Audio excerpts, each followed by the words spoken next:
আমি কলকাতা থেকে এসেছি আর এরা একটা পাঞ্জাব থেকে এসেছি। তো আমার একটা মানত ছিল, মানে মা 14 দিনের মধ্যে করে দিয়েছিল।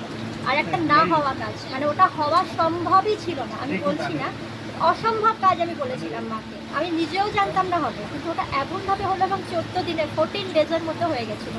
তো আমি এটা মাকে দিয়ে গেলাম এবং আমার আরও মানত আছে, মাকে বলেছি এবং তারও অনেকটা কাজ এগিয়ে গেছে।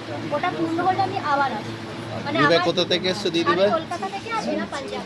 পাঞ্জাব। মানে আমার কৃতজ্ঞতার কোনো অন্ত নেই। না, আপনি যা মানসিক করেছিলেন সে ওটা কাজ একটা অসম্ভব কাজ, আমি ভাবিও নি সম্ভব হতে পারে, কিন্তু সেটা সম্ভব হয়ে গেল। আর আমার মায়ের জন্য বলেছিলাম, সেটা অনেকটা এগিয়ে গেছে। মানে উইদিন 14 ডেজ আপনার 14 days ওই কাজ হয়ে গেছে।